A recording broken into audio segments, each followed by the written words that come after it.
What's up guys, Brett back again to another video on the channel. I know, right? Another video so recently after the last one in a couple weeks, months now? Yeah, where have I been? But yeah, anyway, so yeah, I'm trying back on the upload speed right now, hopefully, but I decided to make some videos talking about some of the interesting news coming out of Disney D23 2019. This is squeaking a lot. So yeah, so I'm going to make one video about the Marvel news and one about the Star Wars news today for Star Wars. We got a bunch of interesting, cool, awesome stuff today from the Star Wars stuff of all things. Yeah, I'm trying to say shit, I don't know what I'm trying to say at all. But yeah, so of course, first off we're going to talk about the Mandalorian series. We finally, after long-awaited waits, we finally got the Mandalorian trailer, which will be the first of the Disney Plus original Star Wars series, which will debut with the Disney Plus streaming service on November 12th. It'll be about 8 episodes long in the show. The trailer looks amazing, honestly. Like, it looks super cool. Of course, the budget, we knew the budget was high as hell, and it really speaks for itself. Like, the show looks fantastic. Like, it looks like an actual Star Wars movie here. The Mandalorian will be played by Pedro Pascal, who you might know from stuff like Narcos and Kingdom Golden Circle. He'll be playing the Mandalorian in the show. And presumably, from the way the trailer looks, he might not ever take off his helmet in the show, maybe not until the last episode, but it looks like he might not take his helmet off at all in the show, possibly. And he's, of course, he's a Mandalorian, of course, Boba Fett and Jango Fett, they're Mandalorians, but he's a bounty hunter in the show, so I don't know if he's exactly a Mandalorian. Maybe he is, maybe he isn't, I don't know, I think he is. I forget now. I'm not sure. I don't know, you know? I should do my research, but I don't, because I'm dumb, you know?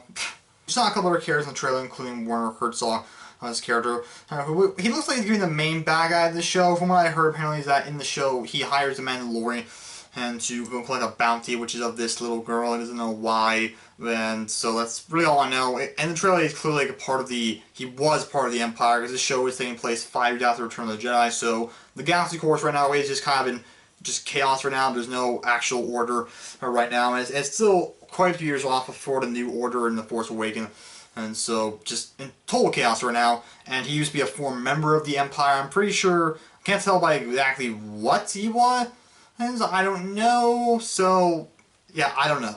And yes, he looks like probably the main bad guy of the entire show. So yeah, and there's also a bunch of other characters in the show who are former members of the Empire, including Giancarlo Esposito's character, who you might know him from Breaking Bad. He's playing some Empire commander, Air Force general pilot, something like that. It's like a commander from the Empire. No, he's like a general or something like that. I don't exactly remember now.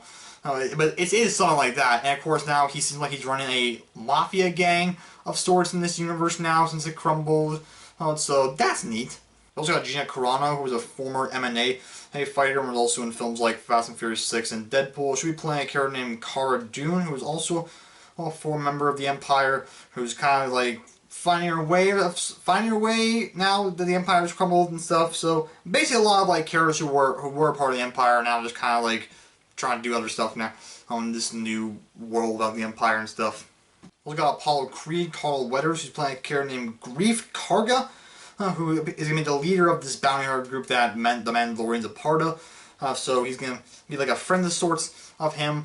So that should be pretty cool. We just got a bunch of cool stuff in this trailer, like, because the Mandalorian is based off, they said it has inspiration from spaghetti westerns, like Clint Eastwood kind of stuff. And you can see like a very western style theme in the show. Like there's kind of like a Mexican standoff at one point in the trailer or so, and there's also like this like very nice shot of like 2 people standing face forward, or like one, and the Mandalorian's like just having his hand on his gun, just waiting to pull it and stuff. So very western vibe, and it looks really cool and sick. We also got a couple other cool things like IG-11, which people originally thought was IG-88, but it's not IG-11, and it's going to be voiced by Taika Waititi, so that should be interesting. We also got a bunch of other stuff. We got some stormtroopers that apparently belong to Werner Herzog's character, and what I like about the stormtroopers in this trailer is that you can see since the Empire fell, they're very much more dirty and wrecked a bit since it fell. That's pretty cool. We also got a couple other stormtroopers, like a Death Squad, a former stormtrooper. We also got some AT-ATs walking around. Sorry if you can hear that in the background. It's just traffic. I'm terribly sorry.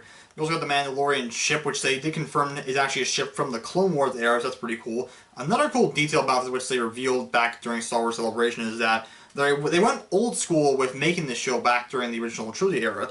So instead of like using CGI to make the ship, they actually got some modelers in to make a small-scale version of the ship, and then they put that ship on a soundstage and recorded it moving around.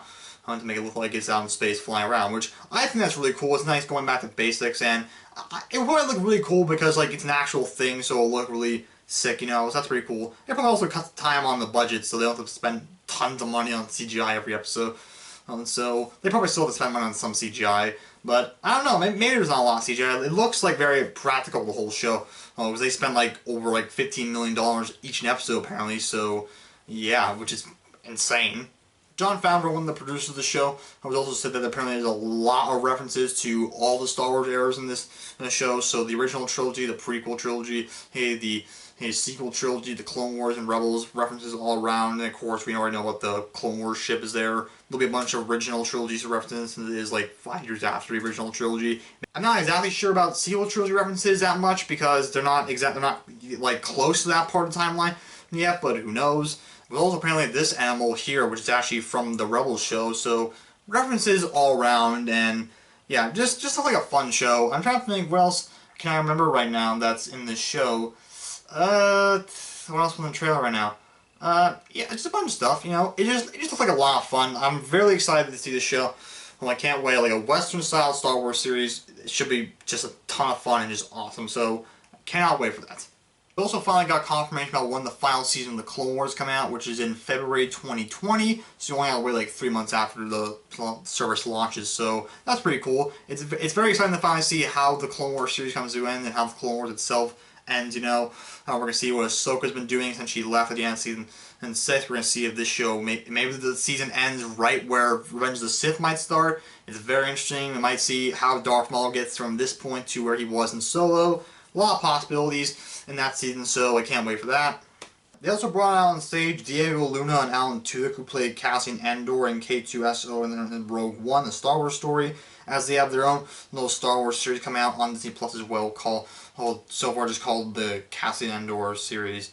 Alright, so yeah, it's a prequel series, of course, to Rogue One, because of course I died in Rogue One. I'm not very excited about this show because I didn't really like Rogue One like at all. I didn't like it at all. And their characters was, well, K2 was pretty fun, but Cassian Andor, he's not really interesting, so not particularly excited about this show, but it'd be cool to see, I guess, what it's about, you know. So that's neat.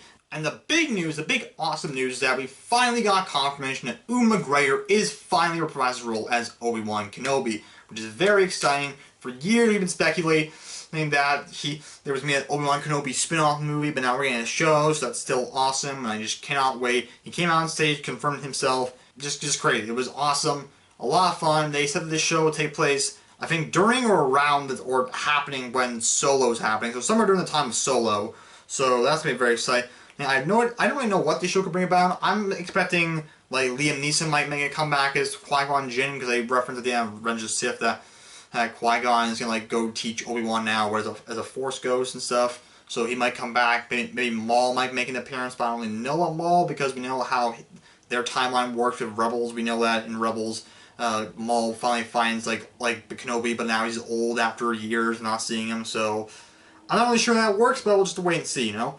But yeah, that's all the news that came out of Star Wars for D23 and a lot of cool stuff. And so yeah, the Mandalorian looks great.